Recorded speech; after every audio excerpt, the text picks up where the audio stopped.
전화번호 뭐예요? 자, 윤 대통령이 이종섭 전 국방부 장관과 직접 통화한 사실이 드러나면서 최상병 특검 전국이 더 뜨거워지고 있죠. 네. 자, 당시 통화한 사실 자체도 지금 논란이 커지고 있지만 관저에서 개인 폰을 사용해서 보안에 문제가 있는 게 아니냐 이런 지적도 커지고 있습니다. 네, 윤 대통령은 이미 취임 전에 개인 번호가 한번 노출이 된 적이 있었잖아요. 그렇습니다. 21년 7월이었습니다. 국민의힘에 입당할 당시에 저 입당 원서에 개인 핸드폰 번호가 그대로 노출이 됐습니다. 이번에 이종섭 전 장관과 통화했던 바로 그 번호인데 참고로 저희는 이렇게 지웠습니다. 네. 자, 그런데 이제 취임 이후에도 같은 번호를 계속 쓰고 있다는 여러 그 기사들이 나오고 있습니다. 또 사회 각계각층의 인사들이 윤 대통령의 텔레그램으로 각종 정보들을 보내고 있고 또 텔레그램으로 소통하면서 능력을 인정받아서 발탁된 경우도 있다. 이런 전언도 있습니다. 네, 그런데 이 대통령의 통신 수단이라는 게 이게 기밀 중에 기밀인데 이렇게 개인 전화로 공무를 봐도 되는 것인지 이런 지적들이 있는 거 아닙니까? 바로 그 지점이죠. 그래서 보통 부속실에 자, 국방부 장관 좀 연결해달라 이렇게 요청을 하는 게 일반적인데 직접 통화를 했고 그것도 보안에 취약한 개인 폰을 사용했기 때문에 지금 논란이 되고 있는 것이죠. 네. 자, 그런데 공적 업무에 개인 통화를 한 게 이번이 처음이 아니다. 뭐 이런 지적들도 나오고 있는 것이 자, 이달 초였습니다. 자, 영수회담 이른바 비선 논란이 나올 당시에 자, 비선으로 알려진 함성득 교수가 자신이 여러 차례 윤 대통령과 통화를 했다고 하면서 그 통화 내역을 상대방에게 보여준 적이 있다 이렇게 주장한 적이 있었죠. 네. 들어보겠습니다. 네.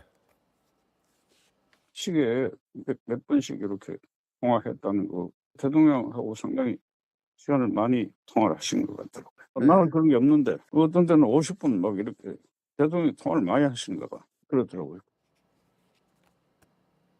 네, 저렇게 오랜 시간 통화했다는 것도 강조를 했었는데 과거 대통령들은 어땠습니까?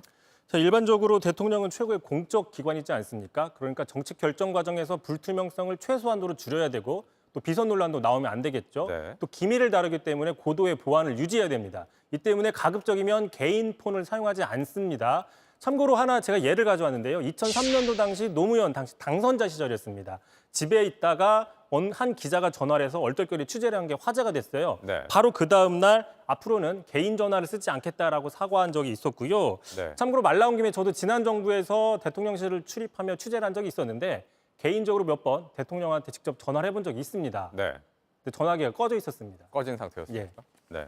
이 야당에선 이 문제를 계속 문제 삼고 있더라고요. 그렇습니다. 당장 이제 몇 명이 비판하고 있습니다. 자, 윤건영 의원 같은 경우에는 자, 기자들도 아는 번호, 저도 아니까요.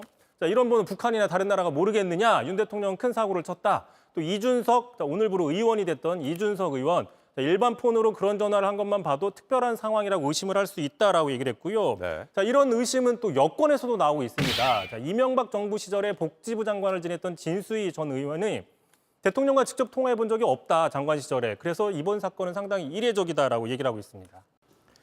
JTBC 뉴스를 시청해 주신 여러분 고맙습니다. 저희는 저녁 6시 50분 뉴스룸에서 뵙겠습니다.